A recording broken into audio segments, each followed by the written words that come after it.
Asyhadu an la ilaha illallah wahdahu asyhadu anna Muhammadan abduhu wa rasuluh la nabiyya wa la rasula ba'dah. Allahumma la sahla illa ma ja'altahu sahla wa anta taj'alul hazna idza syi'ta sahla. Rabbi israh li sadri wa yassir li amri wahlul 'uqdatam min lisani yafqahu qawli. Alhamdulillah ibu-ibu sekalian yang dirahmati Allah Subhanahu wa taala, alhamdulillah kita bisa bertemu dalam majelis ilmu ini. Mudah-mudahan Allah Subhanahu wa taala menjadikan ini sebagai amal soleh bagi kita semuanya. Amin ya rabbal alamin. Nama saya Bukhari, dari Cibubur, alumni Lipia tahun 2009 Fakultas Syariah, dan sekarang membina pesantren di Cibubur tingkat SMA untuk kaderisasi dai, full beasiswa mereka. Nah, kemudian di Cikeas juga ada pesantren juga tingkat SMA untuk kaderisasi dai juga. Kemudian di Keranggan Bekasi juga ada untuk tahfiz Quran usia dini, usia sebelum baligh sudah hafiz Quran, itu ada di Keranggan Bekasi.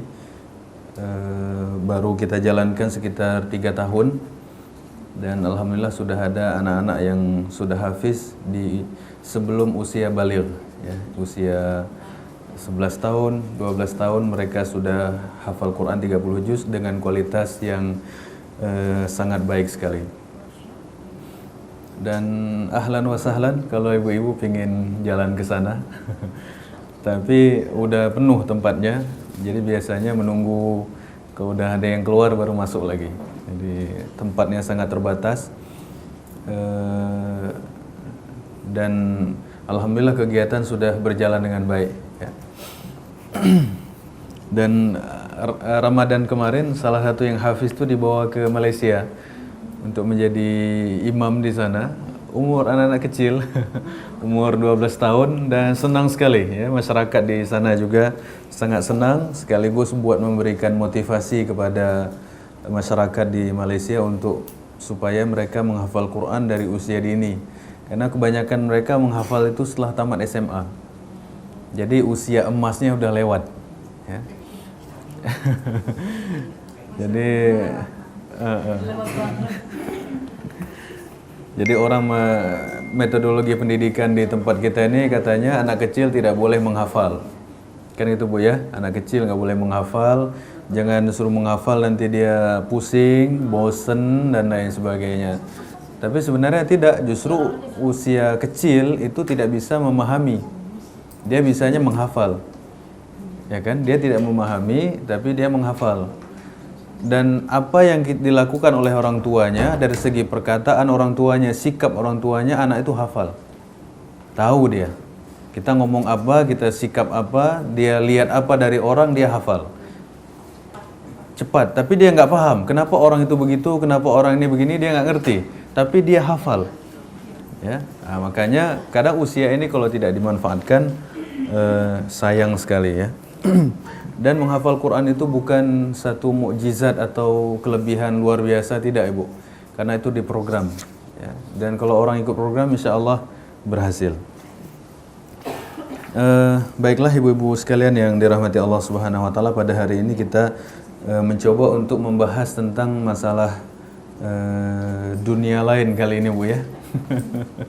Yang berhubungan dengan wawasan Islam. Salah satu khazanah ilmiah dalam Islam adalah berkenaan dengan masalah kehidupan jin, kejahatan mereka, kemudian bagaimana kita berlindung dari kejahatan mereka itu. Dan sebagaimana kita ketahui, ya, bahwasanya jin ini tugasnya sama seperti manusia, yaitu beribadah kepada Allah Subhanahu wa taala. Wa ma khalaqtul jinna wal insa illa liya'budun. Tidaklah aku ciptakan jin dan manusia kecuali untuk menyembahku, kata Allah. Berarti Allah telah menjelaskan bahwasanya Allah menciptakan manusia dan jin tujuannya adalah untuk ibadah. Ya, seperti manusia diciptakan Allah untuk ibadah. Tapi kan tidak semua manusia mereka beribadah. Ada juga manusia yang tidak beribadah. Sama halnya seperti jin. Meskipun tugas mereka adalah ibadah, tapi ternyata tidak semua mereka terlibat di dalam ibadah itu. Nah, sering kita dengar ada istilah jin, kemudian ada iblis, ada syaitan, ya. Apakah ini 3 macam atau 1 macam aja mereka ini? Apakah mereka ini 1 spesies atau 3 spesies, ya? Disebut dengan jin, ya, sesuatu yang tidak terlihat. Janna ya junnu, janin, sesuatu yang tidak terlihat dari pandangan manusia, itu disebut dengan jin. Jadi kalau orang nggak kelihatan maka jin, Bu, ya, sembunyi-sembunyi.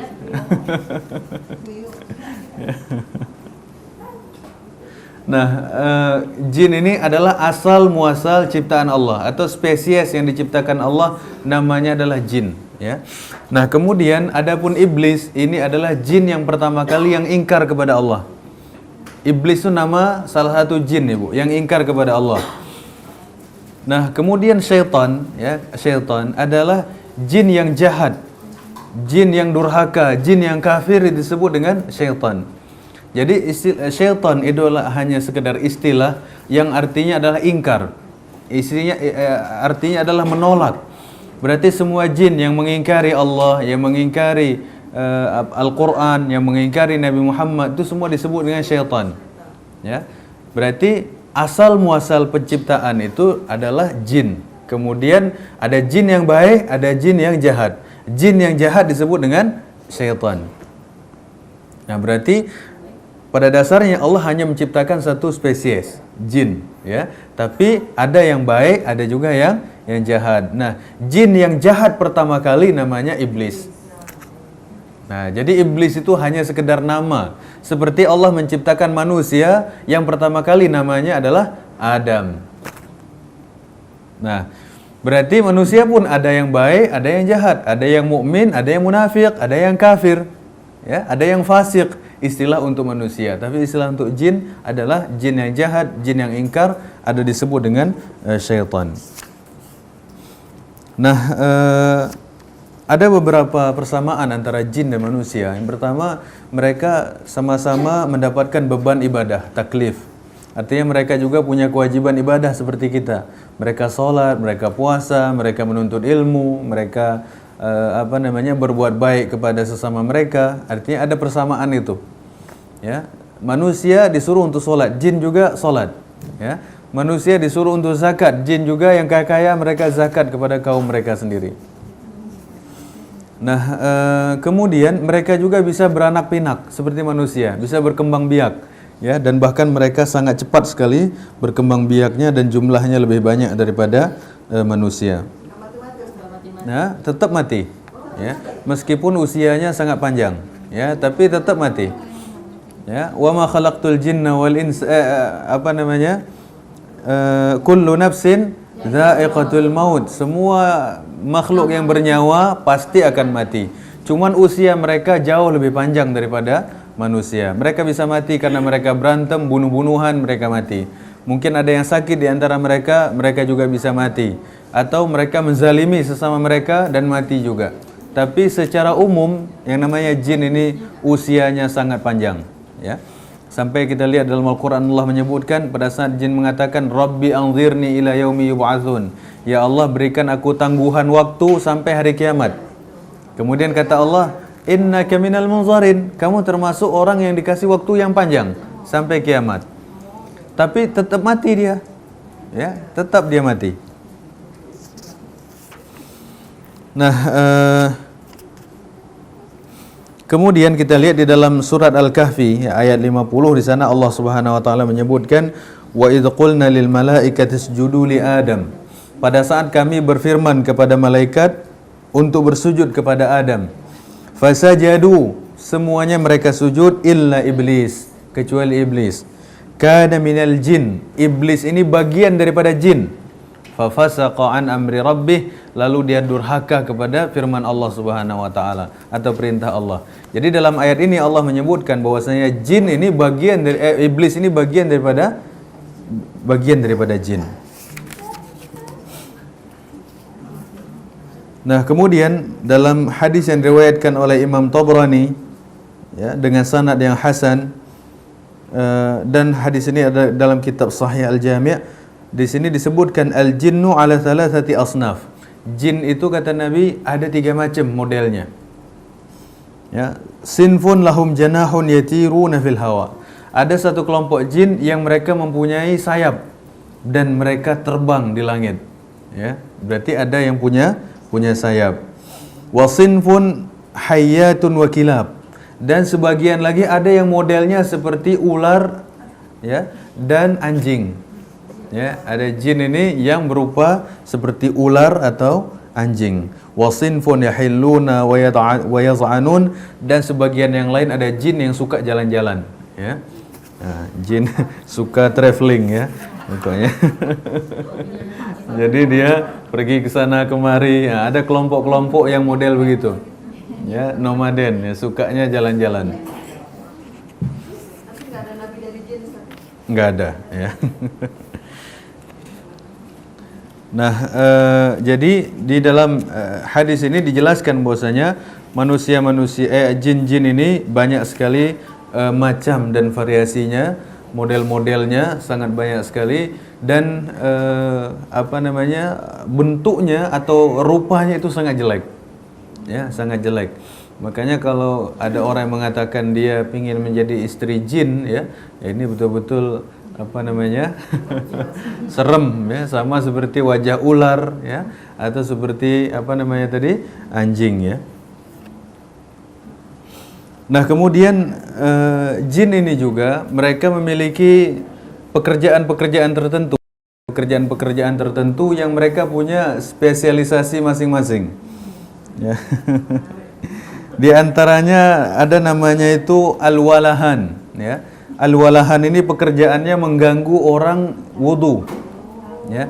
Orang yang berwudu diganggu, habis berwudu ya bolak-balik, kayaknya tadi ada sedikit yang keluar deh ya, enggak, tadi kayaknya was-was ya, was-was dalam hati, kemudian kayaknya tadi ada keluar angin dikit, gitu ya. Nah, ini dikerjain Ibu ya, ini dikerjain.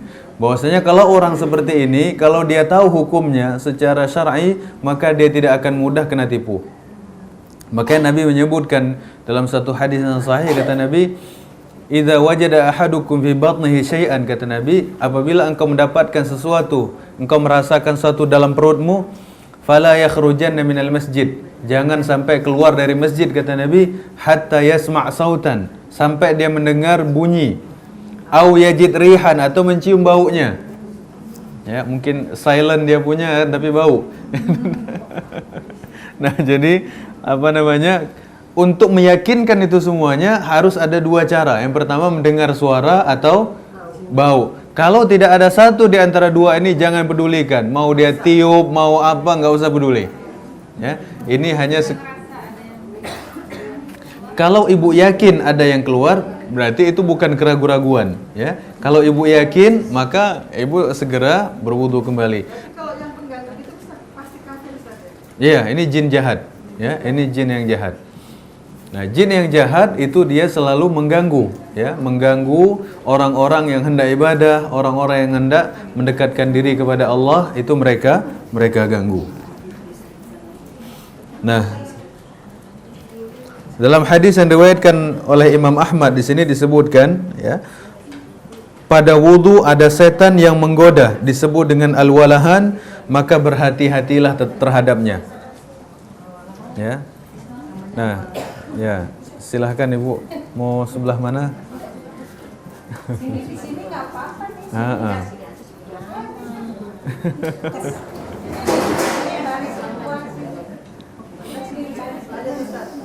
Ya. Nah, jadi yang spesialis mengganggu orang wudu namanya apa? Al-walahan, ya. Ya. Kemudian yang spesialis mengganggu orang sholat namanya khanzab. Ya, khanzab. KHA. Banyak Ibu. Nah, lebih cerah nih Bu ya. Ya, disebut dengan khanzab, ya. Nah, si khanzab ini pekerjaannya adalah mengganggu orang sholat. Nah, ibu udah sholat, Ya, Allahu Akbar. Jadi habis itu lupa. Ya enggak? Jadi dalam benak ini apa? Mikirnya kesana kemari, kesana kemari. Kadang-kadang di luar sholat lupa, dalam sholat malah ingat. Ya.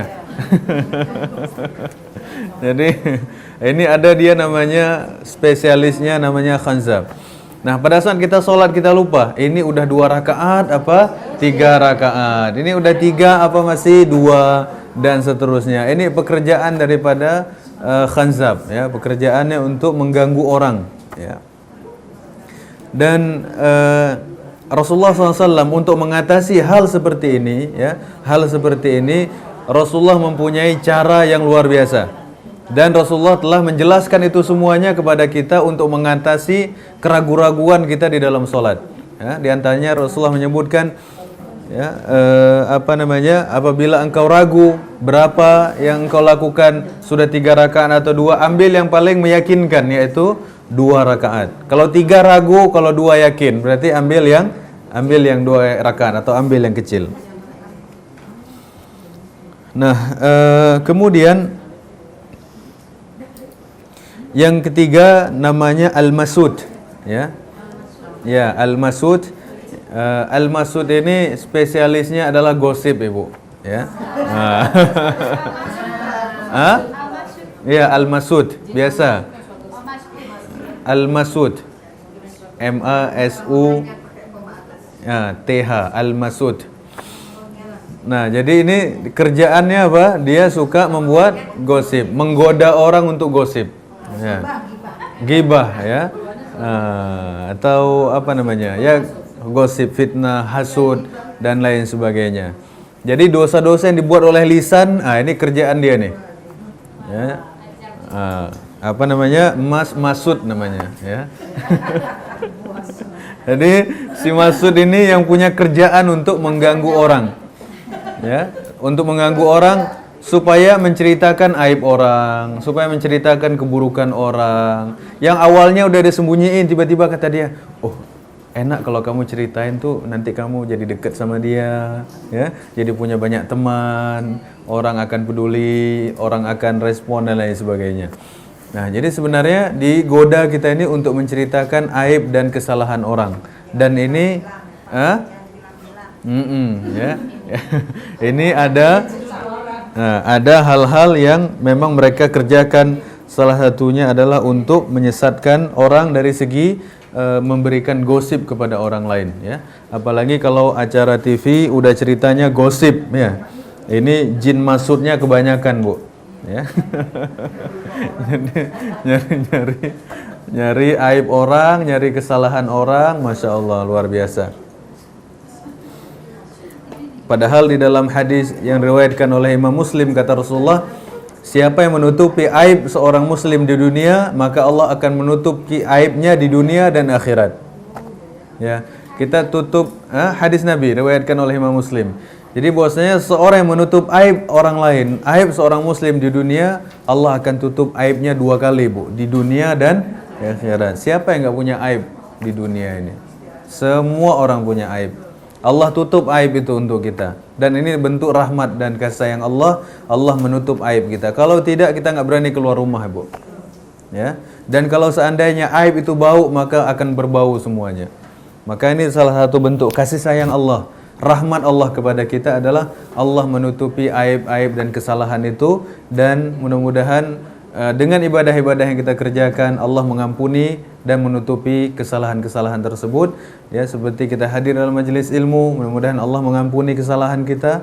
Ya, kemudian kita melaksanakan umrah, puasa, sholat. Ya, itu semuanya harapannya adalah Allah mengampuni dan menutupi semua kesalahan.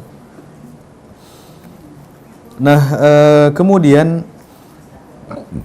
yang berikutnya, yang keempat ini ada namanya al-a'war. Ya, al-a'war, ya.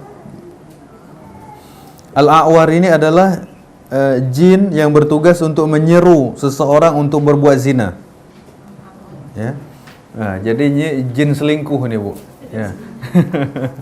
Jin zina, ya. Jin yang kerjaannya untuk menggoda orang supaya selingkuh, supaya berzina dan lain sebagainya. Ini pada dasarnya dia telah mendapat godaan daripada syaitan yang digoda terus untuk berselingkuh dan dihiasi bahwasanya selingkuh itu bagus. Ya enggak? Dibuat begitu indahnya oleh syaitan seakan-akan kesan bagi orang yang melakukannya adalah bahwasanya selingkuh itu adalah bagus, indah dan lain sebagainya, ya. Apalagi sampai dinyanyi-nyanyikan segala, Bu, ya.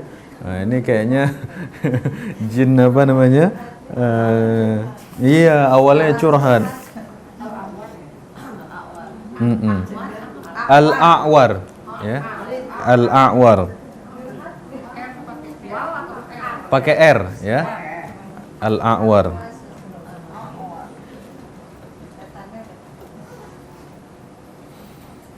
Nah, dan banyak sekali di sini disebutkan tentang kemudian ada lagi yang namanya dasim, ya. Ya, dasim. Nah, ini dasim ini disebutkan adalah pengacau rumah tangga. Ya, supaya ribut dalam rumah tangga. Seorang suami marah selalu kepada istrinya, seorang istri jengkel terus kepada suaminya. Ya, panas. Seorang suami selalu melihat istrinya banyak kekurangan. Begitu juga sebaliknya. Si istri selalu melihat suaminya banyak kekurangan ini dan itu. Supaya rumah tangga atau menimbulkan kecemburuan yang sangat tinggi dalam rumah tangga sehingga suaminya menjadi tidak nyaman, ya, sesak nafas suaminya.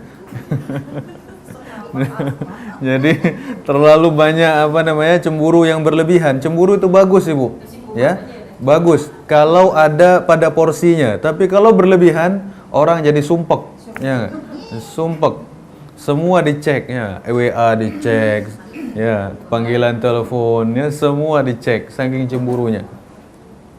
Nah, hal ini seperti ini menimbulkan keributan di dalam rumah tangga. Suami merasa tidak nyaman, pada akhirnya nanti akan ribut dan pada akhirnya adalah cerai. Nah, kemudian ada tempat-tempat yang sangat disukai oleh jin, ya. Ada tempat-tempat yang sangat disukai oleh jin. Yang pertama adalah pasar. Ya, pasar, ya, mall, ya. Nah, itu paling senang dia. Nah, pasar ini termasuk tempat yang banyak sekali disukai oleh jin sebagaimana yang disebutkan oleh satu hadis yang diriwayatkan oleh Imam Muslim. Di sini Rasulullah menyebutkan, la takunanna in istata'ta awwal man yadkhulus suq. Kalau bisa, kata Nabi, jangan sampai engkau menjadi orang yang pertama kali masuk pasar. Ya, jangan sampai orang yang pertama kali masuk pasar. Wala akhir man yakhruju minha, atau orang yang paling terakhir keluar dari pasar. Saking cintanya pasar, dia duluan datang, keluar terakhir, ya. Fa innaha ma'rakatus syaitan. Kata Nabi, sesungguhnya pasar itu tempat syaitan berperang. Wabiha yunsab rayatahu, ya, wabiha yansubu rayatahu, dan disitulah syaitan menancapkan benderanya, ya.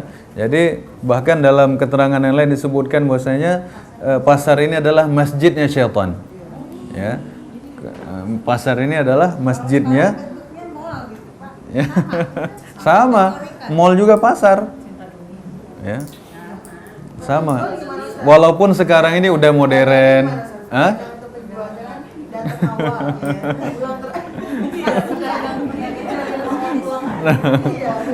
Makanya jangan datang duluan, belakangan aja. Nah, kenapa setan ini suka banget dengan pasar, ya, ibu-ibu? Di situ banyak sekali terjadi maksiat. Ya. Banyak sekali terjadi maksiat di pasar. Apa contohnya? Satu, mubazir. Ya enggak? Orang beli yang nggak perlu dibeli, ya enggak. Beli HP, baru aja beli HP, baru 2 bulan 3 bulan, begitu keluar baru lagi, beli lagi. Mubazir kan, ya?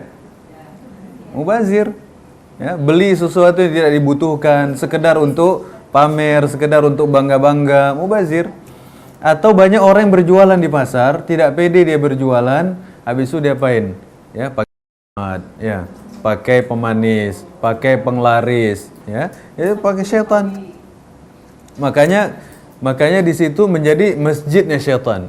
Orang kita lihat orang banyak di masjid. Nah, di situ di pasar menjadi masjidnya syaitan, syaitan paling banyak di situ. Di situ terjadi riba. Ya enggak?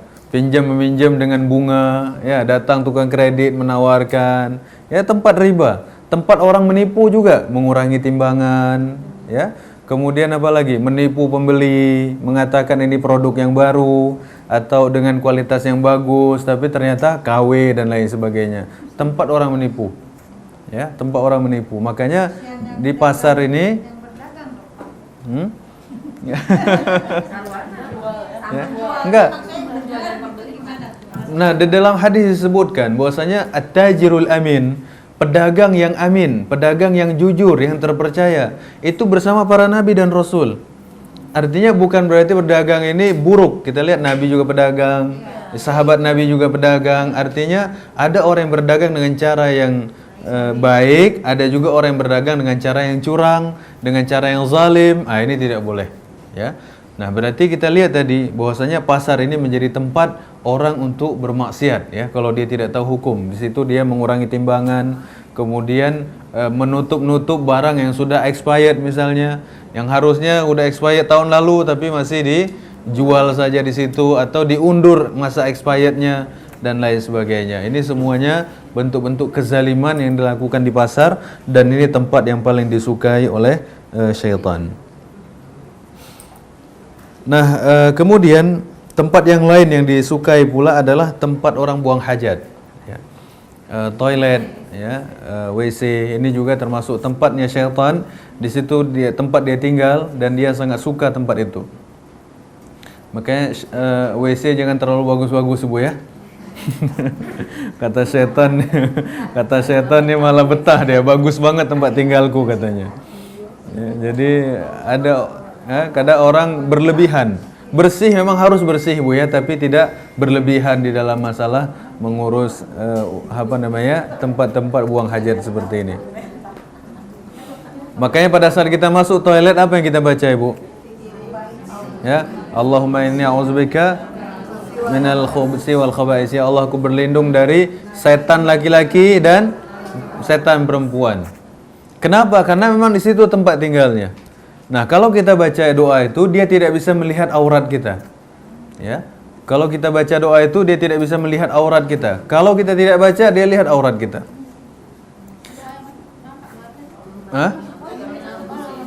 Iya, Allahumma inni a'udzubika minal khubsi wal khaba'is. Nah, kalau kita baca doa itu, dia tidak bisa melihat aurat kita. Sama halnya seperti orang berhubungan suami istri, kalau dia membaca doa, setan tidak bisa melihat aurat kita dan dia tidak bisa ikut nimbrung di situ. Ya. Nah, kalau dia nggak baca doanya, di situ nimbrung dia, dilihat oleh setan. Makanya anaknya nakal misalnya, dan jangan dulu lupa baca doa, Bu, ya. Nah, ini jadi bahwasanya tanpa ada menyebut nama Allah, dia akan nginap di situ, akan dia masuk di situ. Maka ini hal yang perlu kita hindari, bahwasanya berzikir kepada Allah itu akan membuat kita terlindung dari hal-hal atau dari kejahatan daripada syaitan. Nah, kemudian syaitan suka tinggal di kandang onta, ya, saya disebutnya kandang onta. Ya. Wallahu alam. Di sini disebutkan ada hadisnya dari Abdullah bin Mughaffal. Hadis ini diriwayatkan oleh Abu Daud. Ya, disebutkan bahwasanya Nabi melarang kita untuk sholat di kandang onta, tapi Nabi membolehkan untuk sholat di kandang kambing. Ya. Maksudnya kenapa harus sholat di kandang onta segala macam? Tentu ini kondisi pada saat kita lihat orang-orang Arab dulu, mereka mengembalakan kambingnya atau ontanya itu di gurun, Ibu, di tempat, bukan di pemukiman orang. Mereka pergi ke tempat yang jauh, kemudian mereka buat kandang di sana, kemudian ada hewan-hewan mereka. Nah, artinya mereka kalau mau sholat, ya, kalau mau sholat, Nabi memperbolehkan mereka untuk sholat di kandang kambing, ya, karena kambing ini membawa keberkahan. Tapi Rasulullah melarang kaum muslimin untuk sholat di kandang onta, ya. Nah, bukan berarti ya, ada tempat-tempat yang lain kita malah sholat di situ, bukan, ya. Artinya pada kondisi-kondisi tertentu mereka pergi ke gurun untuk mengembalakan kambing atau onta mereka, kemudian mereka boleh sholat di tempat kandang mereka. Nah, kemudian setan suka tinggal di rumah-rumah orang, ya. setan tinggal di rumah-rumah orang. Di rumah-rumah yang kita huni atau di rumah yang tidak kita huni, maka setan akan tinggal di situ. Ya, di rumah-rumah kosong atau rumah-rumah yang kita huni pun ada dia. Akan tetapi Nabi mengatakan apabila seseorang membaca surat Al-Baqarah di rumah, maka setan tidak ada yang betah tinggal di sana. Ya, jadi kalau ibu di rumah membaca surah Al-Baqarah, tidak harus sekali duduk selesai ibu. Ya, misalnya ibu baca pagi ini baca 2 halaman, nanti sore ya baca lagi sampai selesai. Ya, itu bagian daripada Al-Baqarah. Ya. Nah, tapi di sini Rasulullah menyebutkan inna syaitana yanfiru minal bait alladhi tuqra fihi suratul Baqarah. Sesungguhnya syaitan kabur atau lari dari rumah yang dibacakan di sana surat Al-Baqarah. Berarti salah satu untuk cara bersih-bersih rumah yang syar'i Ibu ya. Karena banyak orang bersih rumah pakai dukun, tebar kembang, lempar pakai garam ya, segala macam. Itu bukan cara yang benar, akan tetapi cara yang benar adalah dengan membaca surat Al-Baqarah, maka insyaallah rumah kita akan menjadi lebih bercahaya, lebih menenteramkan ya, sebagaimana yang dinasihatkan oleh Rasulullah. Kemudian di lautan ya, jin juga suka tinggal di lautan.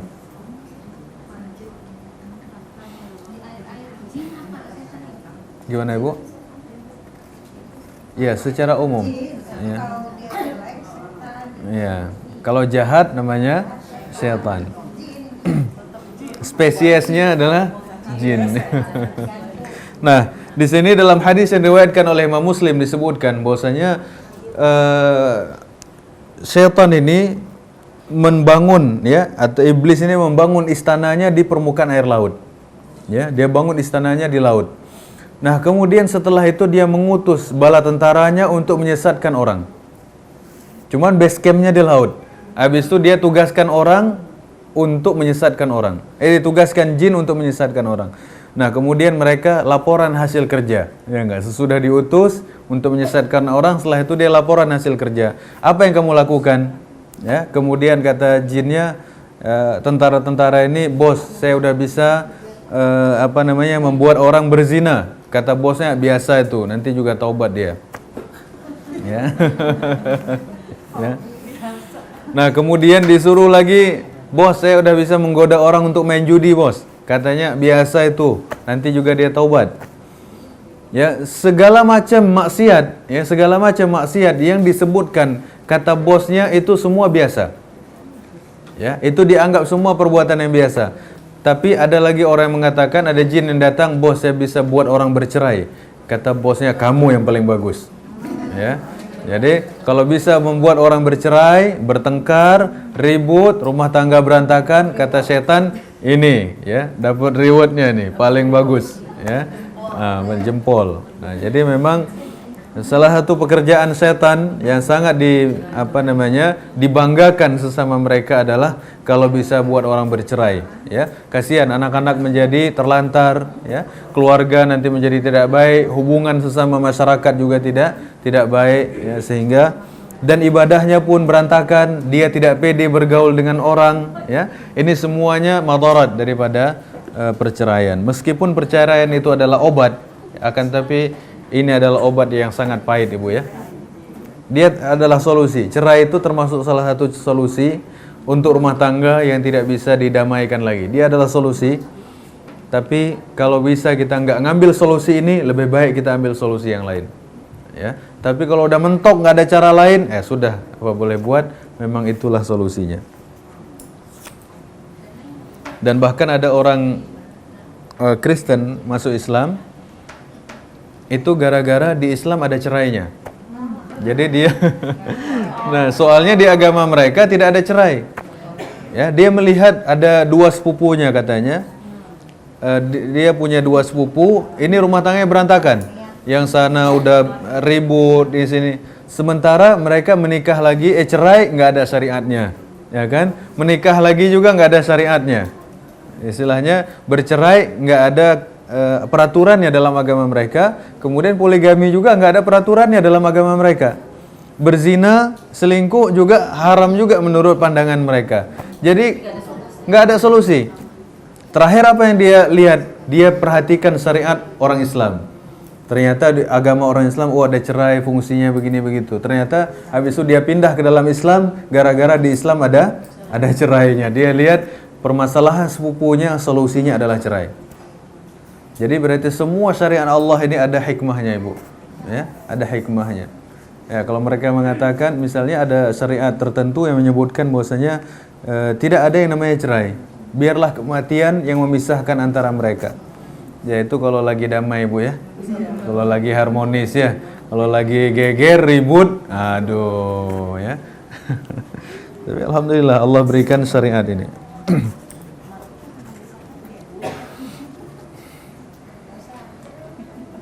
Nah, kemudian yang keenam, mereka tinggal di lubang-lubang tanah ya. Mereka tinggal di lubang-lubang tanah, itu termasuk tempat tinggal syaitan. Nah, termasuk goa ya, atau lubang di tanah. Ibu lihat di belakang rumah ibu atau di mana, atau di kebun biasanya ada di tanah ada lubangnya. Nah, itu tempat seperti itu disebutkan oleh Nabi, hendaklah kalian jangan buang hajat di tempat itu. Ya, kata Nabi, fa innahu ya, innaha masakinul jin. Sesungguhnya itu adalah tempat-tempat tinggal jin. Ya, apalagi mungkin kalau anak-anak yang iseng, Bu ya, malah dipipisin di situ ya enggak? Nah, ini marah dia, bisa ngamuk dia. Namanya rumah orang diganggu, Ibu ya. Nah, orangnya bisa protes, bisa komplain, atau bahkan bisa menyerang. Gimana, Bu? Kalau tutup nggak masalah. Yang penting bukan apa namanya, ya, kita bismillah aja, bukan kita kotorin, bukan kita ganggu dia. Jinnya segede apa, Pak? Tempatnya kan sempit. Wallahu a'lam. Gaib itu. Tapi tadi menyebutkan ada yang seperti ular, ya, ada yang seperti anjing dan lain sebagainya. Ya.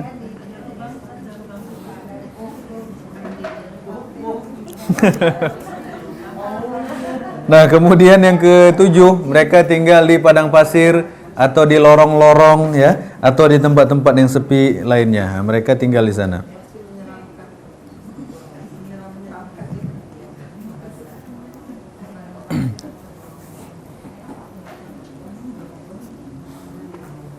Nah, kemudian kapan jin bisa masuk ke dalam tubuh manusia?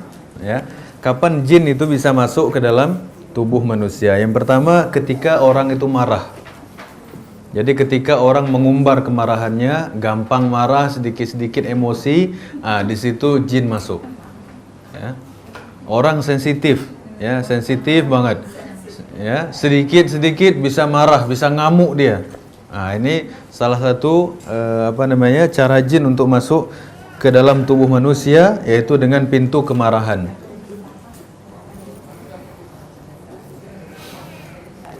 Makanya kita lihat di dalam Islam, Rasulullah memberikan nasihat benar supaya kita betul-betul menahan kemarahan ini. Sampai ada seorang sahabat datang kepada Nabi, dia mengatakan, "Wahai Rasulullah, tolong berikan aku nasihat." Kata Nabi, "La taghdab." Ya. Kemudian orang ini minta nasihat lagi, "Tolong nasihat yang lain ya Rasulullah." Kemudian kata Nabi, "La taghdab," jangan marah. Kemudian dia minta lagi, "Rasulullah, tolong berikan nasihat yang lainnya." Kata Nabi, "La taghdab," jangan marah. Berarti nasihat Nabi 3, Bu ya. Yang pertama, jangan marah. Yang kedua, jangan marah. Yang ketiga, jangan marah. Ya, nasihatnya 3. Karena memang bahaya sekali. Ya, bahaya sekali marah ini, karena disitulah pada saat orang marah dia blank. Kadang-kadang dia pikirannya kosong, sehingga disitulah jin masuk ke dalam tubuh manusia.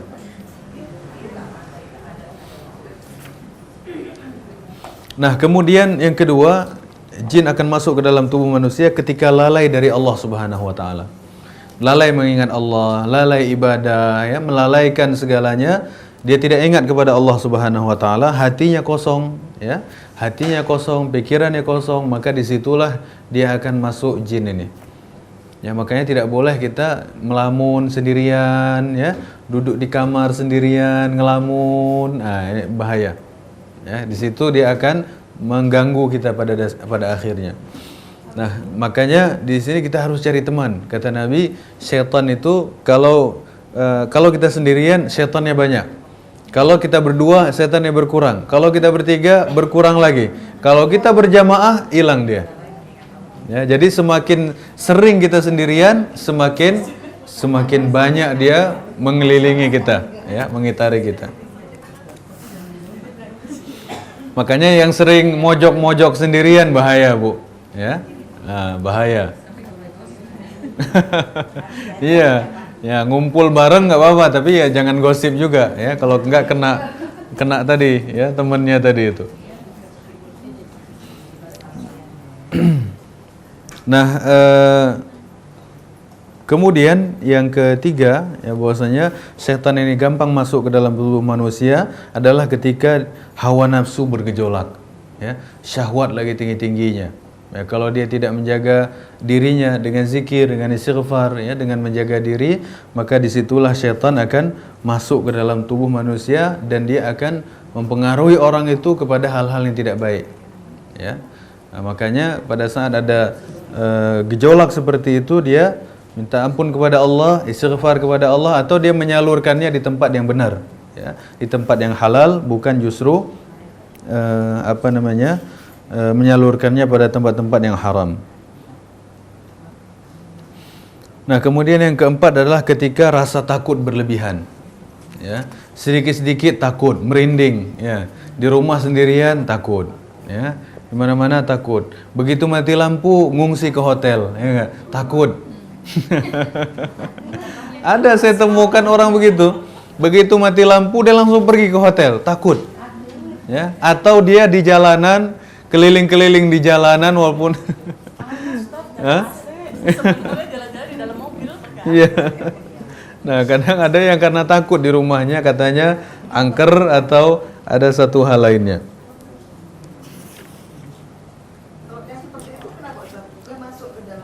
Ya, masuk ke dalam tubuh orang dan dia akan menguasai orang itu. Nah, dan dia akan menyakiti orang. Ya, akan menyakiti orang, akan menciderai orang, akan menyusahkan orang.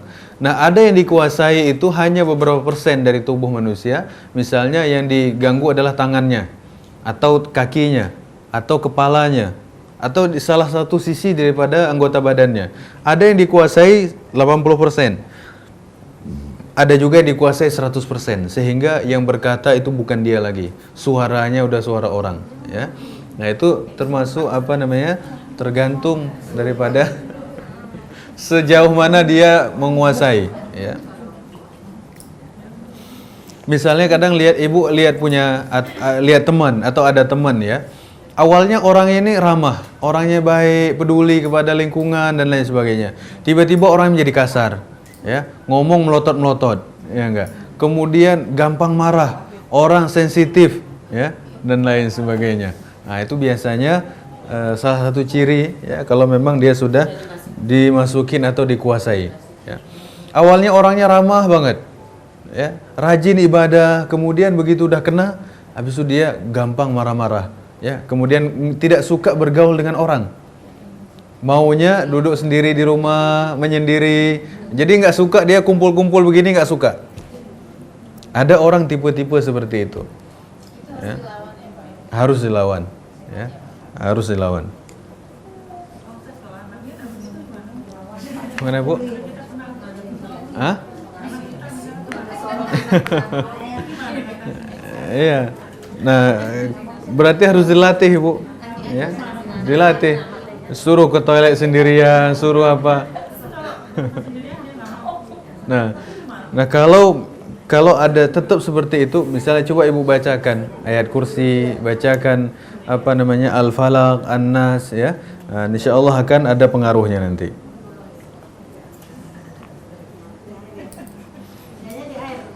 Gimana, Ibu? Bisa dibaca di air atau kita baca langsung kepada anaknya. Ya, kita baca dekat dengan dirinya. Nah, ada yang cukup kita bacakan di dekat telinganya atau di hadapannya kita baca. Bisa juga kita baca di air. Ya, kita baca di air, kemudian kita minum. Untuk kita sendiri boleh, untuk anak kita juga boleh.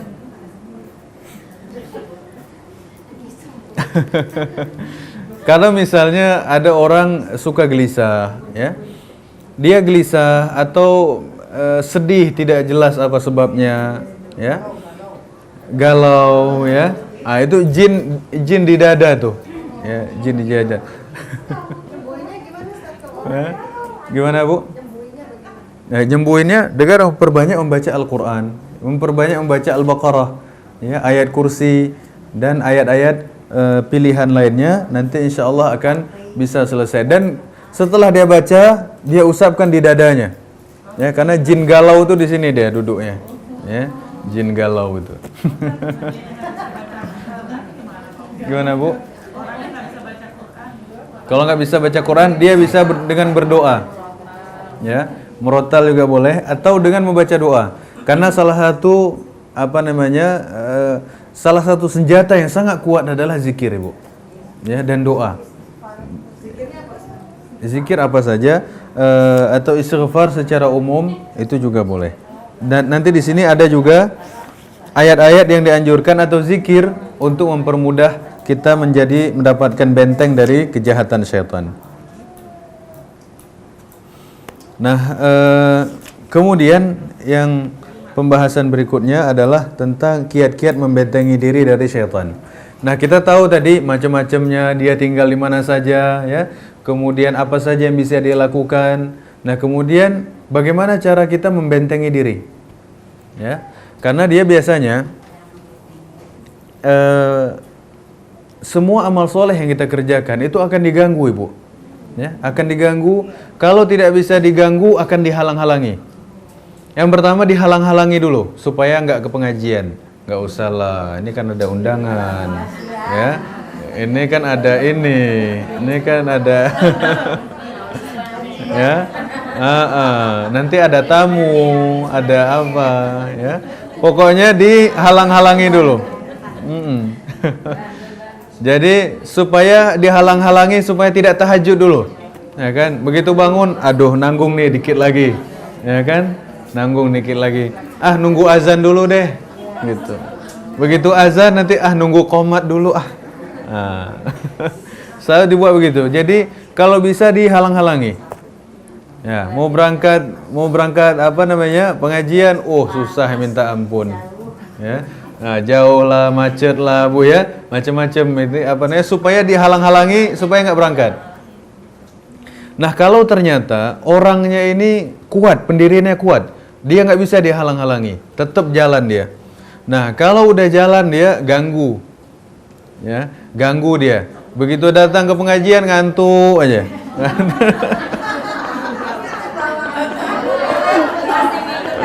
Ya, tapi insya Allah nggak ada di sini orangnya, Bu, ya. Nah, jadi dia dihalang-halangi nggak bisa, Bu, tetap jalan dia. Ya, dihalang-halangi anaknya, dipanggil suami, dia punya pendirian yang kuat, ya. Tetangganya ngajak pergi ke pasar, dia enggak, aku pengajian hari ini, berangkat dia. Nah, karena setan, saya nggak bisa menghalangi dia nih. Terus apa yang saya lakukan ini? Ganggu aja. Nah, ganggu pengajian, ngantuk. Seperti orang Ibu lihat hari Jumat itu, ya, kebanyakan itu orang tidur semua hari Jumat, ya. Khatib kadang saya sampai teriakin itu supaya bangun semua. Nah, ya, kadang-kadang sampai mengorok dia.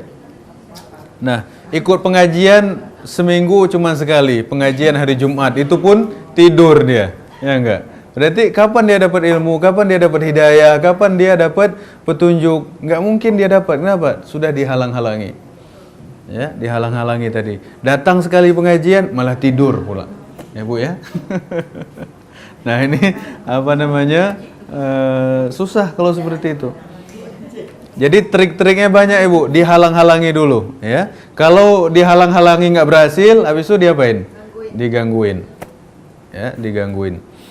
Nah, kalau digangguin nggak berhasil, ya, rusak aja ibadahnya. Dirusak ibadahnya. Ya, nanti begitu dia ibadah mungkin diganggu supaya rusak ibadahnya, dia berasa udah buang angin lah, ya enggak, atau teringat yang macam-macam, Ya, begitu sholat Allahu Akbar teringat fulan, ya, teringat segala macam. Ya, dirusak ibadahnya. Supaya ibadah itu ibadah, tapi kualitas nggak ada. Ya, makanya dulu ada seorang salah satu murid daripada Imam Abu Hanifah, ya, beliau datang kepada Abu Hanifah, maghrib datangnya ke rumah Abu Hanifah. Dia bilang, wahai Imam, saya pernah menyimpan uang dinar saya simpan, saya gali tanah, kemudian saya simpan uang itu. Dan udah sekian lama saya lupa tempatnya di mana. Ya. Tolong bantu saya untuk mendapatkan uang itu kembali. Kata Abu Hanifah, saya ini ulama katanya. Ya, bukan kerjaan saya nyari barang hilang katanya. Emang dukun Bu ya.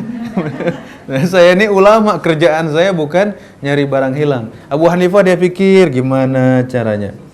Kemudian katanya, udah kamu pulang, nanti habis sholat isya kamu pulang, kamu sholat malam deh malam ini. Ya, iya, habis sholat isya di masjid dia langsung pulang ke rumah. Habis itu dia sholat tahajud. Begitu sholat tahajud, dia baru baca Fatihah, baru rakaat pertama udah inget dia. Ya. Wah, di sana nih katanya.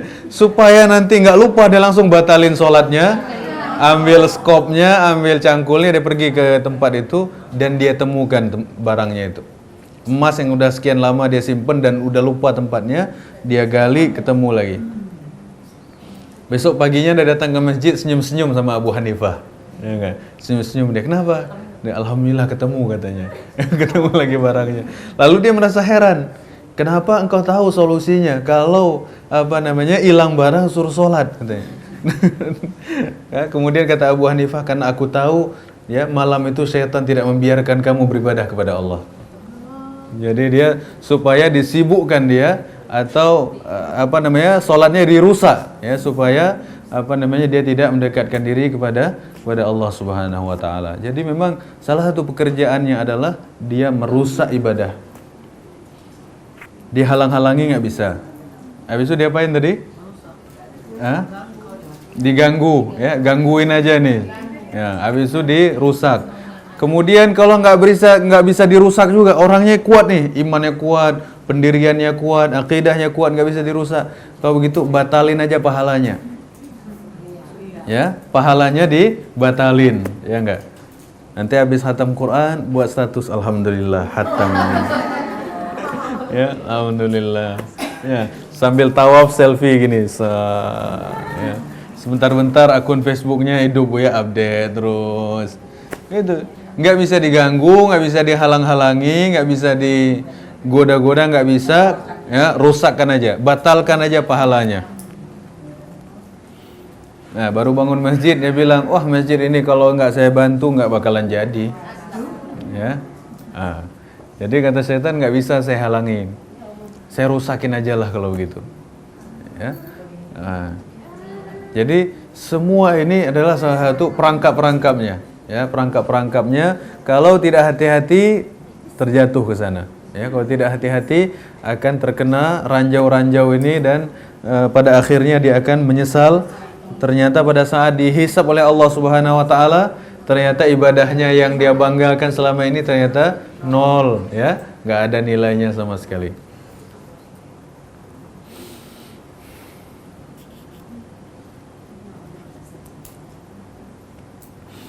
Dan sebagaimana kita ketahui bahwasanya akhir daripada harapan syaitan ini adalah dia mencari atau membuat orang menjadi orang musyrik. Ya, cita-cita terakhirnya, target akhirnya adalah dia ingin mendapatkan teman sebanyak-banyaknya di neraka. Ya, innama yad'u hizbahu liyakunu min ashabis sa'ir. Sesungguhnya dia mengajak orang-orang untuk menjadi penghuni neraka jahanam. Dia ajak temannya banyak-banyak, dia ajak orang banyak-banyak untuk menjadi penghuni neraka jahanam. Nah, ada satu kisah yang disebutkan oleh Ibnul Jauzi, ya. Nah, kisah ini sangat populer juga tentang ada seorang rahib, ya, seorang rahib dan ada tiga orang yang ingin berjihad fisabilillah pada saat itu, dan ternyata tiga orang ini punya adik perempuan, ya kan? Nggak mungkin mereka mengajak adik perempuannya pergi berjihad. Lalu adik perempuannya ini dititipkan sama rahib ini. sama ahli ibadah ini. Kata ahli ibadah ini, jangan titip sama saya nggak mampu, saya nggak bisa, saya takut. Ya. Kemudian 3 orang ini terus mendesak. Sampai-sampai terakhirnya 3 bersaudara ini mengatakan, rahib mengatakan, ya sudah, kalau kalian mendesak ya sudah, saya akan terima ini, ya, tapi saya taruh di rumah di samping ini. Artinya dia punya ada rumah satu sampingnya dan rahibnya tinggal di rumah ini. Sudah, waktu berjalan terus, rahib memberi makan, taruh depan pintu. Ya, asal ngasih makan, taruh depan pintu. Lama-lama syaitannya bilang, rahib, kamu ini gaya aja ahli ibadah, tapi akhlakmu nggak ada. Masa ngasih makan orang kayak ngasih makan kucing, taruh depan pintu begitu, kan nggak sopan. Nah, dia bilangnya begitu. Ya, terakhir dia mikir, iya juga ya, kok gitu-gitu banget ya. Katanya, ya kamu taruhlah di dalam rumahnya. Ya, masa ditaruh di luar, nanti kok dimakan kucing gimana? Nah, sudah, dia ketok-ketok, assalamualaikum, makan siang, kasih. Ya kan, waktu berjalan terus seperti itu, kemudian setan tidak puas dengan itu. Lama-lama dibisikin lagi, ya kamu harusnya ngobrol dong, kan dia perempuan, mungkin dia malu, butuh apa dia malu, ya. Jadi nanti ya namanya perempuan kan dia tabiatnya malu. Kalau kita nggak nanya atau kita nggak nawarin, nanti kan dia nggak enak kalau ngomong atau minta, dia kan malu. Nah, terakhir ngobrol lah. Nanya, kamu butuh apa? Pingin apa? Ya, pingin bakso kah, mie ayam kah, atau apa? Ngomong ini minta gitu kan, disediain. Nah, habis itu setiap ngantar makanan sambil nanya, setiap makanan sambil nanya. Nah, waktu berjalan terus seperti itu, lama-lama jinnya datang lagi. Ya, dia bisikin lagi. Dia bilang, ya, Mbok kamu, dia kan kesepian, nggak ada teman, ya, nggak ada teman dia itu. Cobalah kamu ajak ngobrol sekali-sekali, masuk ke dalam, ajak ngobrol. Mana tahu dia pingin curhat atau apa begitu. Ya. Ini proyek berjalan terus ini Bu, ya. Proyek berjalan terus. Dan kejadian itu memang begitu. Dia datang masuk ke dalam, cerita-cerita, lama-lama deket segala macam, kejadian lah itu. Ya, mereka berzina, kemudian dari hasil perzinaan itu melahirkanlah seorang anak. Ya. Nah, kemudian kata syaitan, kamu hati-hati, ya. 3 saudaranya ini mujahid. Kalau mereka lihat seperti ini, mereka nggak rela. Mereka pasti akan eksekusi kamu. Sebaiknya kamu hilangkan aja barang bukti. Ya, nah, bunuh aja anaknya ini supaya nggak masalah gitu. Nanti nggak kelihatan. Ya, kalau ada kejadian apa-apa, mereka nggak tahu. Ya, sudah. Karena dia udah takut juga, dia katanya benar juga ya katanya. Kemudian dibunuhlah anak itu. Dibunuh anak ini, waktu berjalan terus, kemudian lama-lama jinnya datang lagi, menggoda lagi, dibujuk lagi, dia bilang, kamu jangan percaya dengan wanita. Mereka susah menyimpan rahasia. Ya, mereka nggak bisa menyimpan rahasia. Nanti kalau mereka cerita, habis kamu. Nah, dia udah mulai gemeter ini. Ya juga ya katanya. Udah takut dia. Nah, terakhir dia beranikan diri untuk membunuh dia lagi. Ya, untuk membunuh si wanita ini. Waktu berjalan terus, kemudian tidak lama kemudian datanglah saudaranya 3 orang ini. Datang langsung ke rumah rahib ini, ditanya, "Mana adik kami?" Dan nangis-nangis itu, "Mohon maaf, adiknya sakit. Udah saya kasih obat, udah saya rawat, meninggal dunia." Nah, itu kuburannya katanya. Sudah, nama saudaranya, takdir Allah meninggal dunia, ya dia enggak, ya sudah kalau begitu innalillahi wa inna ilaihi raji'un, terima kasih, dia pulang. Apakah setan udah berhenti di situ? Enggak. Misi masih berlanjut, ya. Proyek masih jalan. Katanya lagi, ternyata begitu tidur dia malam hari, dia tidur, kemudian pada saat itu setan memimpikan dengan mimpi yang sama, 3 orang ini.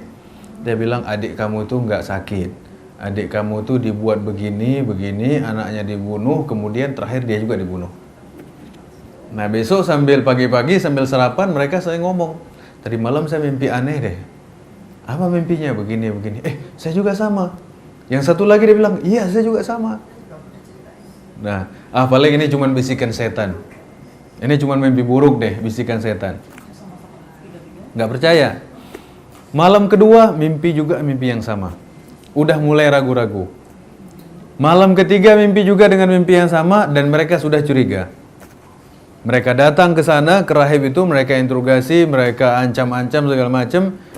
Lalu mereka dia mengaku bahwasanya memang iya kejadian begini. Di situ kuburannya. Dia bongkar ada tulang anak kecil dan tulang orang dewasa. Kemudian yang namanya si pembunuh hukumannya adalah dibunuh, qisas. Ya.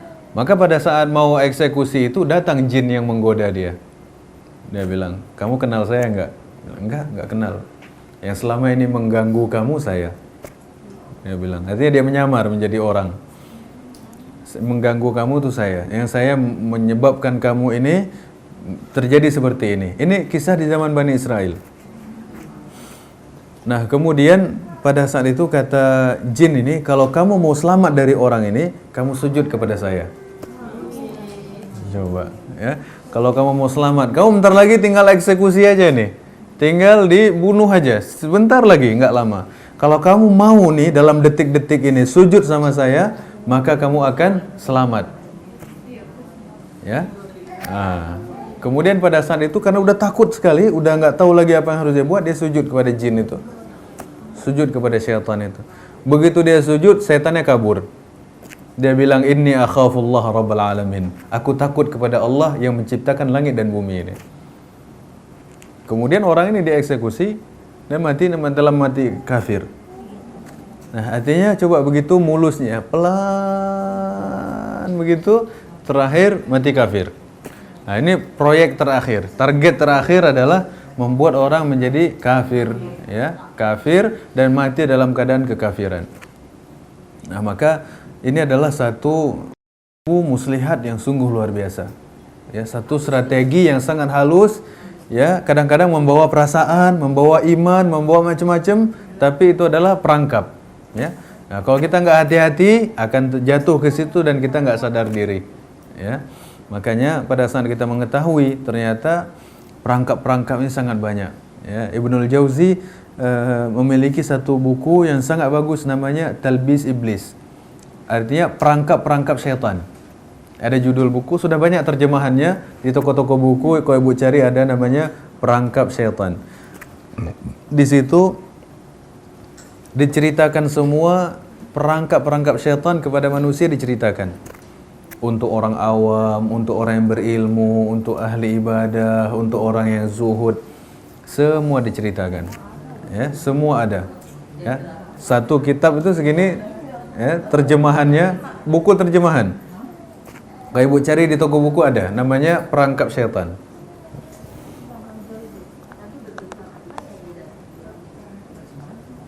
Penulisnya siapa? Penulisnya Ibnul Jauzi. Ibnul Jauzi ini ulama Mesir, ya, ulama dari Mesir.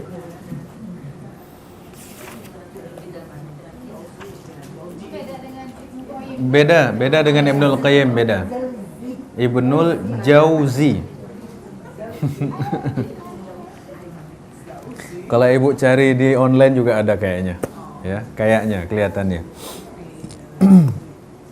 Nah, kemudian kiat-kiat membentengi diri dari syaitan, ya, kiat-kiat membentengi diri dari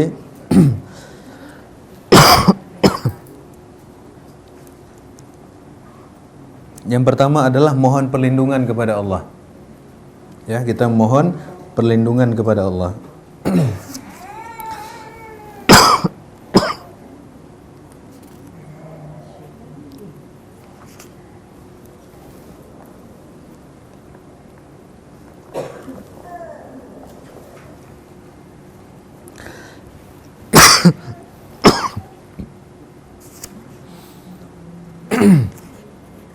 Nah, pada saat Rasulullah melihat ada orang yang bertengkar sampai merah wajahnya.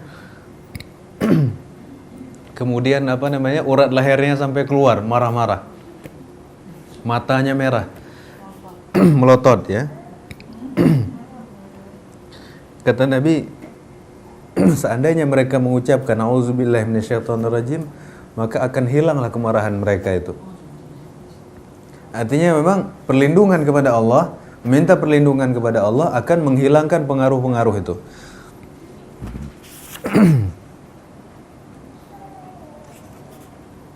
Atau doa yang disebutkan di dalam surat Al-Mu'minun ayat 97 sampai 98.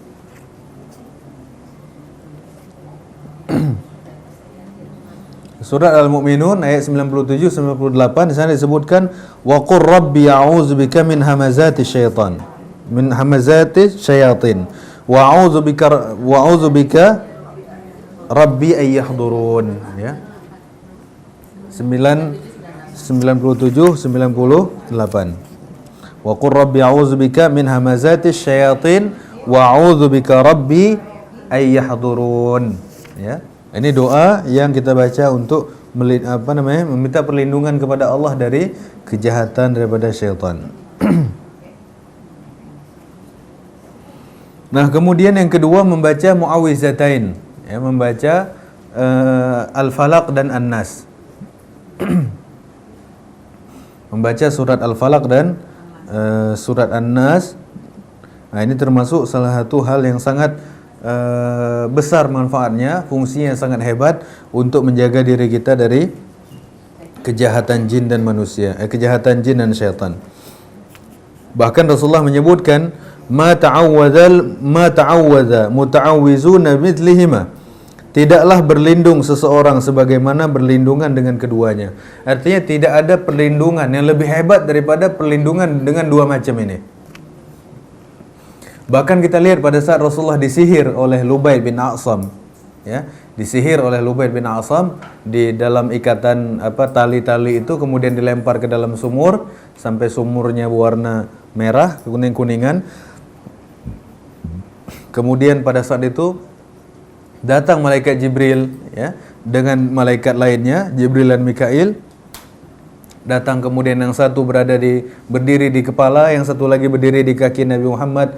Kemudian mereka mengatakan bahwasanya Nabi Muhammad atau Muhammad ini sedang disihir. Kemudian pada saat itu Allah Subhanahu wa taala menurunkan surat An-Nas dan Al-Falaq ya, yang berisi 11 ayat. Dan buhul tadi ada 11 buhul, 11 ikatan. Begitu dibaca satu ayat, maka satu buhul terbuka, terlepas. Dan bahkan di sini Rasulullah menyebutkan tidak ada doa perlindungan yang lebih hebat daripada Al-Mu'awwizatain ya, doa Al-Falaq dan surat An-Nas ini.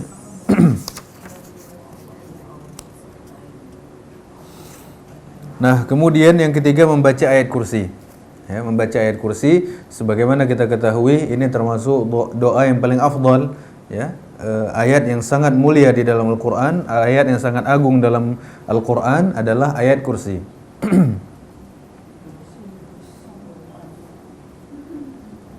Kita lihat daripada kisah Abu Hurairah yang menjaga harta zakat, Ibu ya. Menjaga harta zakat, kemudian di malam hari dia melihat ada item-item menyelinap ke dalam rumahnya, lalu dia tangkap. Ya, begitu ditangkap, orang ini ngomong, "Tolong lepasin saya miskin, saya mau cari makan, saya punya anak perempuan, nggak bisa kerja, ya, tolong lepaskan saya, kasihan." Abu Hurairah kasihan sama dia, dilepasin. Kemudian besok paginya Rasulullah bertanya, "Wahai Abu Hurairah, kamu apakan tawananmu tadi malam?" Artinya engkau tangkap orang, setelahnya kamu apakan tawananmu? Kemudian kata Abu Hurairah, Rasulullah dia mengatakan dia miskin, dia nggak punya, jangan ganggu saya, segala macam. Saya kasihan dan dilepaskan. Kemudian kata Rasulullah, tunggu aja, nanti malam datang lagi dia. Ya kan, datang lagi, mencuri lagi. Nah, kemudian begitu ketangkep ngomong gitu lagi. Ya. Karena nggak tega, kasihan, ya, kami orang miskin, segala macam. Kemudian karena sudah dikasih tahu oleh Rasulullah nanti malam datang lagi, ditungguin sama dia. Ya. Dan ternyata memang iya datang lagi dia. ngomong gitu lagi, miskin segala macam. Kata setan ini enggak, kata Abu Hurairah enggak. Saya akan serahkan kamu kepada Rasulullah. Kemudian kata setan ini udah jangan sakiti saya, jangan persusah saya, jangan persulit saya. Saya akan kasih tahu kamu, saya ajarkan kamu satu doa, nanti setan-setan tidak bisa mencuri lagi makananmu. Ya. Kemudian ini berita dari orang dalam nih Bu ya. Ya, dari orang dalam. Nah, jadi katanya kamu baca ayat kursi. Kalau engkau baca ayat kursi, maka tidak ada satupun yang dapat mencuri hartamu. Tidak ada satupun di malam itu yang bisa mengambil makananmu, mencuri hartamu. Kemudian besok paginya Abu Hurairah datang kepada Rasulullah dan menceritakannya. Kemudian kata Rasulullah, dia itu penipu, kata Nabi. Ya, tapi kali ini dia jujur. Ya, dia memang biasa menipu, ya. Dia biasa menipu, tapi kali ini dia jujur. Berarti apa yang dikatakan syaitan tadi memang benar. Kalau seseorang yang mengucapkan membaca ayat kursi setiap malamnya, maka dia akan terlindung daripada gangguan atau kejahatan daripada syaitan ini. Nah, di dalam hadis atau di dalam riwayat daripada Ubay bin Ka'ab, ya, dalam riwayat Ubay bin Ka'ab kejadian juga seperti ini. Nah, tapi di akhir hadis Rasulullah mengatakan, ya, sadaqal khabis, ya, si jelek itu benar, kata Nabi. Jadi Rasulullah mengatakan si jelek itu, setan jelek itu jujur, kata Nabi. Benar, kali ini dia jujur. Tapi biasanya dia penipu, tapi cuman kali ini dia jujur. Nah, berarti kalau di perintah-perintah syaitan semuanya penipuan, Ibu ya. Ya, kecuali yang dibenarkan oleh Rasulullah, ya. Apa yang tidak dibenarkan oleh Rasulullah tidak bisa kita percaya. Dan orang yang baca ayat kursi ini termasuk memiliki keutamaan yang luar biasa. Bahkan Rasulullah menyebutkan dalam hadis yang lain, siapa yang membaca ayat kursi sehabis sholat 5 waktu, maka dia tidak ada yang menghalangi dia masuk surga kecuali kematian. Ya. Artinya orang ini jatahnya udah surga, jatahnya. Cuman belum bisa masuk karena masih hidup aja nih. Ya. Begitu dia meninggal, Bu ya, begitu dia meninggal langsung insya Allah masuk ke dalam surga. Nah, kemudian yang keempat, membaca surat Al-Baqarah. Membaca surat Al-Baqarah sebagaimana kita sebutkan di awal bahwasanya rumah yang dibacakan surat Al-Baqarah maka tidak ada syaitan yang berani tinggal di tempat itu, atau tidak ada syaitan yang betah tinggal di tempat itu. Kemudian yang kelima, atau kalau dia tidak membaca semuanya, membaca akhir daripada surah Al-Baqarah. Membaca 2 ayat terakhir dari surah Al-Baqarah. Amanar rasulu bima unzila ilaihi min rabbih wal mu'minun, ya. Dia baca 2 ayat itu. Dia baca 2 ayat terakhir daripada surat Al-Baqarah, maka kata Nabi itu sudah cukup buat dia. Berarti Rasulullah menyebutkan kalau dia baca Al-Baqarah saja, akhir daripada Al-Baqarah ini, maka 2 ayat ini sudah cukup untuk menjaga dia dari kejahatan syaitan.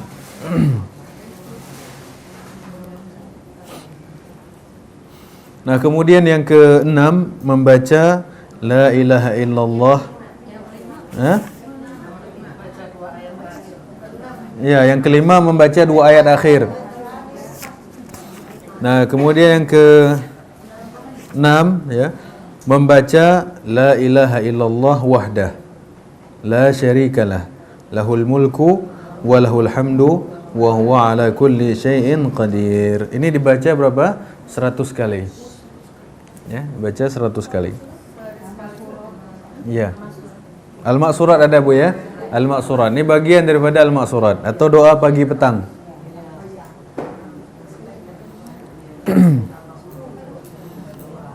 Keutamaannya luar biasa, ya, keutamaannya luar biasa. Kalau dia baca sehari 100 kali, kata Nabi, seakan-akan dia memerdekakan 10 orang budak. Ya, memerdekakan 10 orang budak, kemudian ditambah untuk dia 100 kebaikan, dihilangkan 100 keburukan. Nah, kemudian dia akan mendapatkan perlindungan dari syaitan.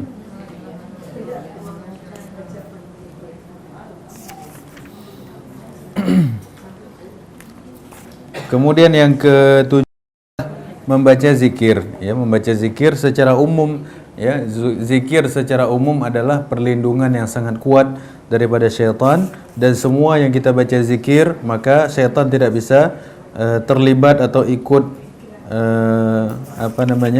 menikmati apa yang kita makan atau apa yang kita minum. Ya, zikirnya apa saja, ya, bebas.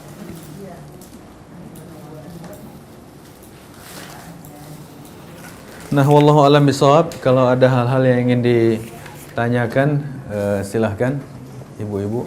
Jadi sebenarnya intinya itu 24 jam setiap hari itu berjuang melawan setan. Iya. Semua masalah itu istilahnya yang kerap itu setan.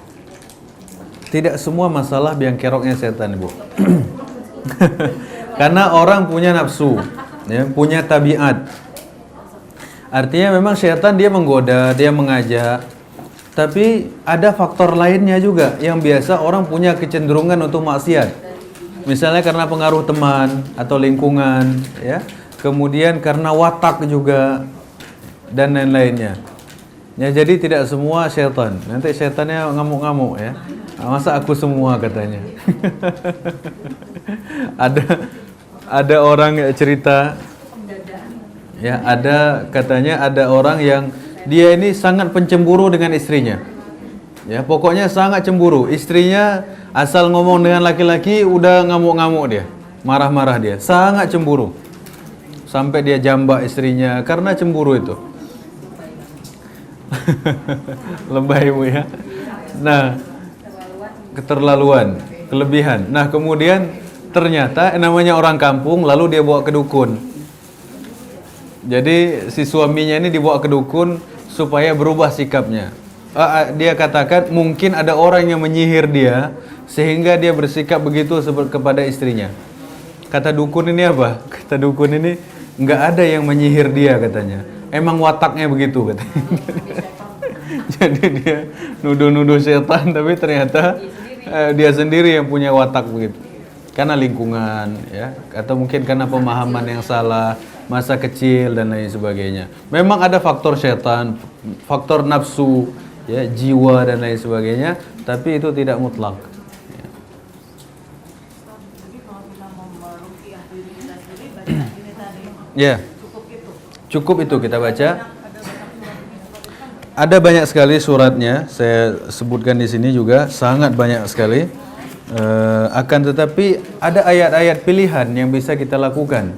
Ya, kita ambil ayat-ayat pilihan seperti Al-Fatihah, kemudian awal daripada Al-Baqarah, kemudian 3 ayat kursi dan 2 ayat setelahnya, 2 ayat terakhir daripada Al-Baqarah, atau ayat 102 dari surah Al-Baqarah.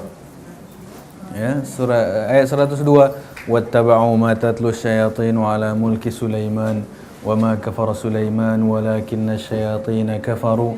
Nah, kita baca ayat itu juga bisa.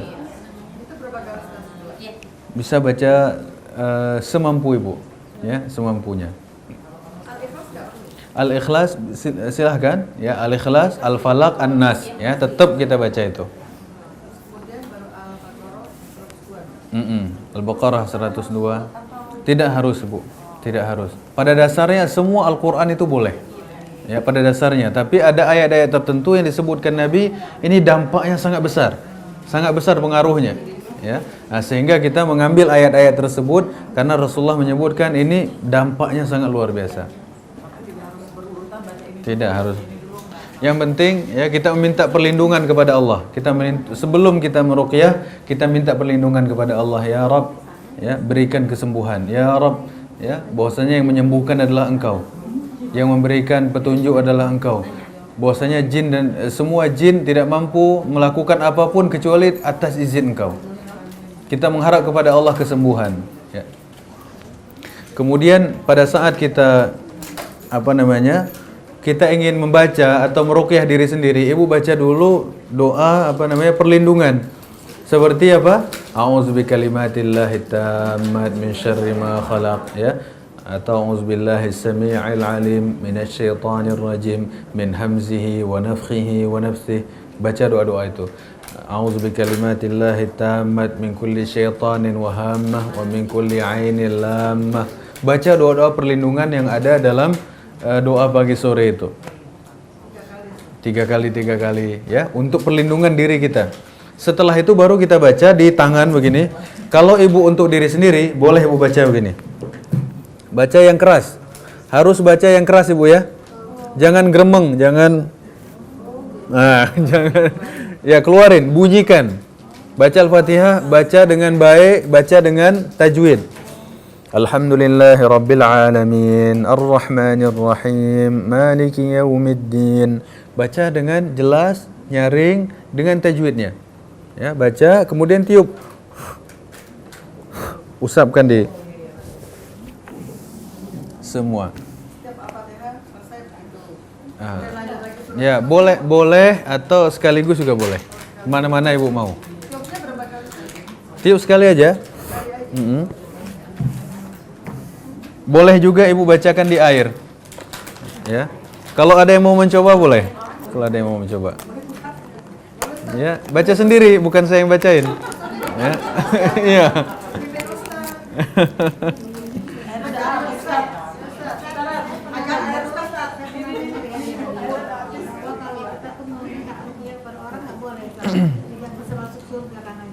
Iya. Jadi memang ada hadis yang menyebutkan demikian, bahwasanya meminta ruqyah itu tidak dianjurkan. Bukan berarti haram, ya, bukan berarti haram, tapi tidak dianjurkan. Kenapa demikian? Dikhawatirkan ada ketergantungan jiwa antara manusia dengan manusia lainnya, dengan pasien dengan peruqyah. Ada ketergantungan. Hah? Iya, ya. Sebaiknya dilakukan sendiri, kecuali karena penyakitnya sudah parah atau sihirnya luar biasa sehingga dia tidak mampu melakukannya, bisa minta tolong pada orang, bisa temannya yang meminta tolong, bisa keluarganya yang meminta tolong, ya, untuk karena ada yang bisa kita tangani sendiri, ada juga yang memang harus bantuan orang, ya. Tapi bukan haram ibu, ya, bukan haram, tapi sebaiknya memang tidak meminta. Karena dalam satu hadis Rasulullah menyebutkan tentang bahwasanya di dalam mimpi Rasulullah diperlihatkan umat yang banyak. Kemudian Rasulullah mengatakan, aku kira ini umatku. Kemudian kata Nabi, bukan, ini umat Nabi Musa alaihissalam. Diperlihatkan lagi umat yang lebih banyak daripada sebelumnya. Ya, kemudian Nabi mengatakan ini mungkin umatku, tapi kata Rasulullah bukan, ini umat Nabi Isa. Kemudian diperlihatkan umat yang jauh lebih banyak lagi. Kemudian kata Nabi, Jibril, ini umatmu. Dan ada 70.000 orang di antara mereka yang masuk surga tanpa hisab dan tanpa azab. 70.000 orang. Kemudian dalam riwayat yang lain, dalam riwayat hadis yang lainnya disebutkan setiap, itu kan 70.000.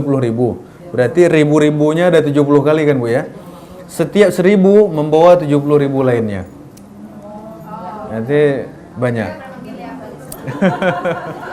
Nah, kemudian para sahabat bertanya, apa ciri-cirinya mereka itu? Yang pertama adalah la yasarqun, mereka tidak meminta ruqyah. Ya, cirinya mereka tidak meminta ruqyah. Kemudian wala yaktawun, mereka tidak melakukan kai. Kai ini menyembuhkan penyakit dengan besi panas. Jadi besi dipanaskan, kemudian ditempelkan. Merusak fisik ibu. Ya, merusak fisik.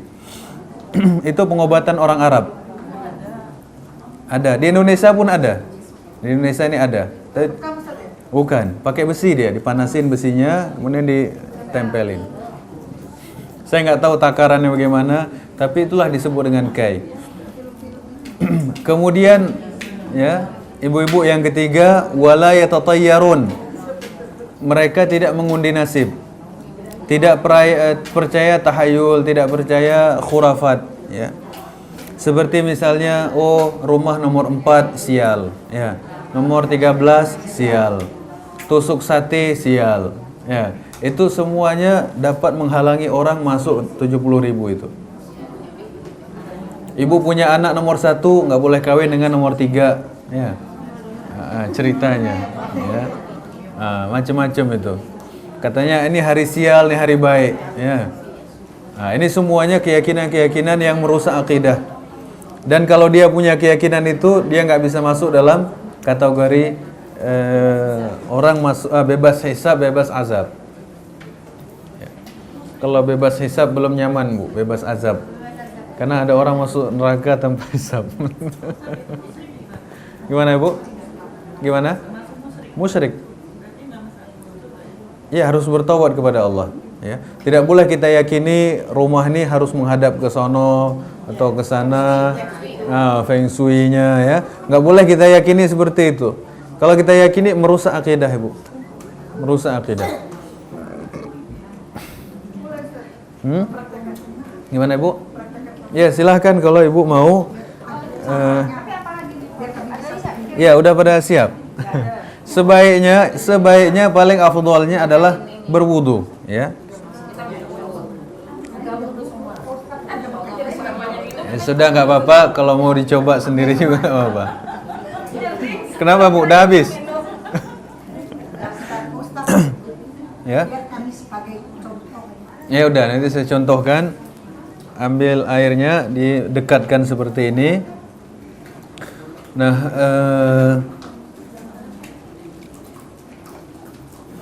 baca dulu doa perlindungan, ya. Bismillahirrahmanirrahim. A'udzu bikalimatillahi tammati min syarri ma khalaq. A'udzu bikalimatillahi tammati min kulli syaitanin wa hammah wa min kulli 'ainin lammah. A'udzu billahi as-sami'il 'alim minasy syaithanir rajim min hamzihi wa nafthihi wa nafthihi. Bismillahirrahmanirrahim. Alhamdulillahi Rabbil Alamin Ar-Rahmanir Rahim Maliki Yawmiddin Iyyaka na'budu wa iyyaka nasta'in Ihdinas siratal mustaqim Siratal ladzina an'amta 'alaihim Ghairil maghdubi 'alaihim waladdallin. Amin. Coba ditiup ya, setelah itu ditiup. Kalau ibu nggak pakai air, bisa juga tangan seperti ibu ini, ya. Jadi begini, tangan. Nanti diusapkan di tubuh sendiri.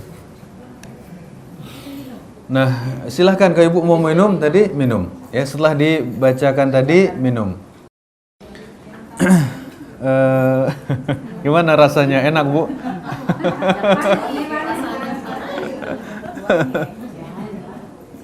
Nah, itu nanti bisa dipraktekkan.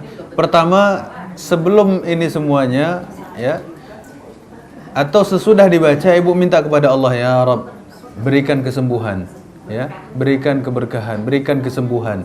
Ibu minta kepada Allah, ya Allah, berikan kesembuhan. Ada masalah, ada sakit apa aja, ibu sebutkan sakitnya.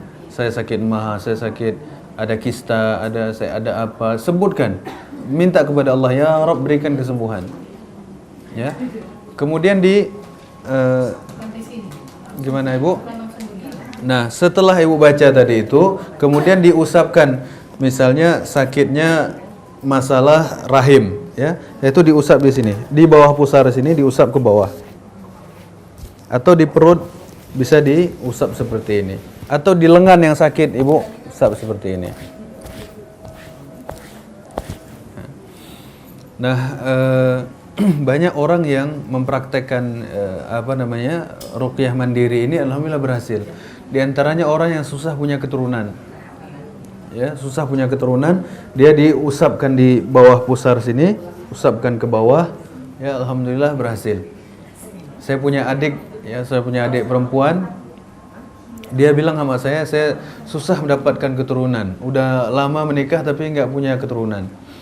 Saya bilang, lakukan ini seperti yang saya sampaikan sama ibu. Bacakan Al-Fatihah, kemudian Al-Ikhlas, An-Nas, Al-Falaq, ya.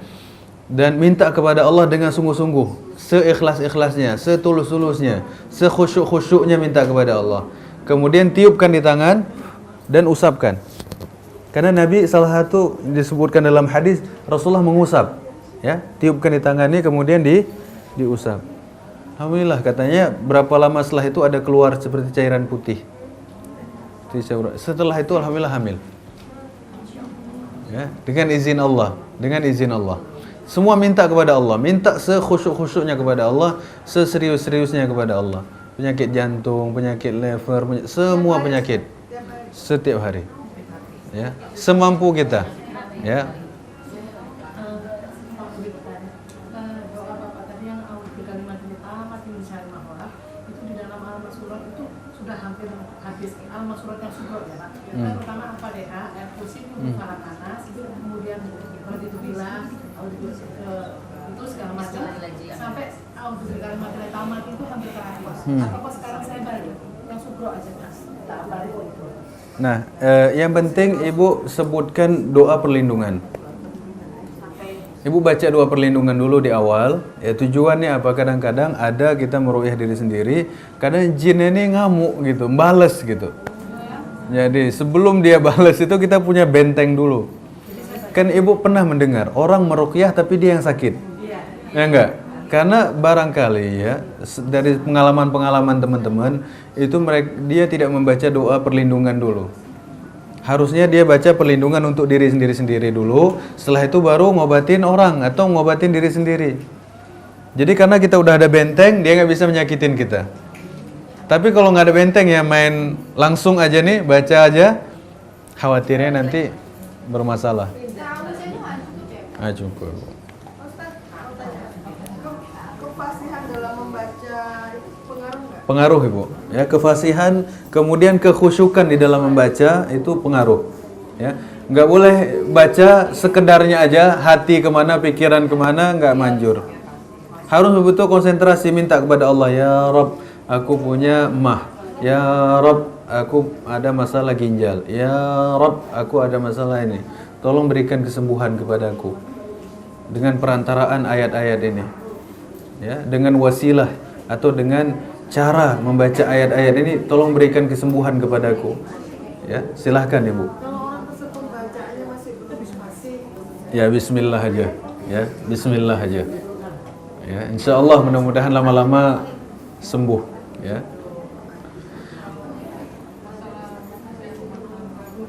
Ya, sama Ibu. Rumah tangga juga boleh. Anak yang rewel aja kerjanya, marah-marah juga boleh. Ibu bacain di air itu, suruh minum. Di antara yang membaca tadi ada nggak pengaruhnya?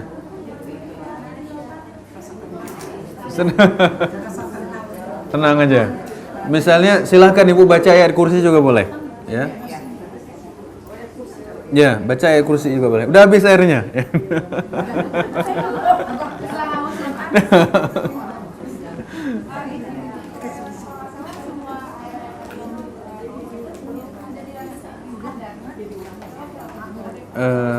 Apa namanya? Ya. Oh ya. Atau yang lebih mantap lagi yang maksurat itu. Doa perlindungan pagi dan sore. Zikir pagi dan petang, ya. Itu luar biasa itu. Panjang itu saja sampai. Ya nggak apa-apa sambil Ibu duduk sambil jalan, ya. Mas, jadi kalau baca yang zikir pagi mana, perlukah saya letakkan audukan materi tamat misal itu di awal, ataukah tetap seperti urutannya? Ikut itu aja nggak apa-apa. Nah cuman ini kalau Ibu mau meruqyah diri sendiri, ya meruqyah diri sendiri, gimana Ibu? Nah coba Ibu minta kepada Allah, ya Rabb berikan kesembuhan, ya Rabb. Ibu ada sakit apa?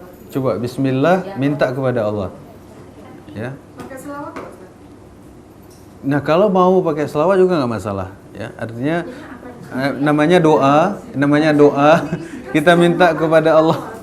Iya, setiap berdoa kan dianjurkan istighfar, kemudian selawat. Kalau Ibu mau, tapi tanpa itu pun nggak apa-apa, ya. Nah, jadi misalnya Ibu baca ayat kursi, silakan Ibu baca, ya Allah berikan kesembuhan kepadaku. Ibu ada masalah apa? Sebutkan. Ya Allah berikan kesembuhan kepadaku. Aku misalnya ada emah. Ya Allah berikan kesembuhan pada sakit emah ini. Karena Quran ini obat fisik dan non fisik Ibu. Ya, fisik dan non fisik. Ini disebutkan di awal surat di surat Al-Isra ayat 82. Wa nunazzilu minal Qur'ani ma huwa shifa. Kami turunkan Quran ini sebagai syifa, sebagai obat. Berarti Quran ini sebagai obat, ya, obat fisik dan non fisik. Ibu apa? Ibu baca nyaring, dekatkan. Baca nyaring. Ya, bacanya keras, ya. Allahu la ilaha illa huwal hayyul qayyum la ta'khudhuhu sinatun wa la nawm lahu ma fis samawati wa ma fil ard man dhal ladzi yashfa'u 'indahu illa bi idhnihi يعلم ما بين أيديهم وما خلفهم ولا يحيطون بشيء من علمه إلا بما شاء وسع كرسيه السماوات والأرض ولا يؤوده حفظهما وهو العلي العظيم. Tiupkan di situ. Nah, kemudian minum.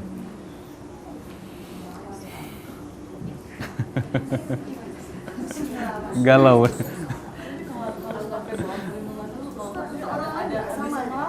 Iya. Nah, karena dia udah nyaman. Orang kalau udah nyaman di tubuh seseorang, diusir marah kan? Dia bisa nyakitin kita, buat kita sakit, buat kita demam, buat kita gelisah, ya. Macam-macam. Masa urut-urutannya resumenya jadi secara umum ya? Ya. Untuk diri sendiri, maupun untuk orang lain. Pertama, seperti dokter tadi. Kedua, Al-Fatihah. Ketiga, Al-Ikhlas. Iya. Al-Ikhlas 3 Iya, kali. boleh. Al-Falaq 3 kali. Apa 1 kali? Boleh 3 kali, baca ganjil. Terus An-Nas 3 kali. Kemudian ayat kursi. Kemudian baca apa tadi yang Al-Baqarah ayat 102 atau Al-Baqarah terakhir, 2 terakhir. Dan banyak ayat-ayat yang lain, Ibu, ya. Banyak ayat-ayat yang lain.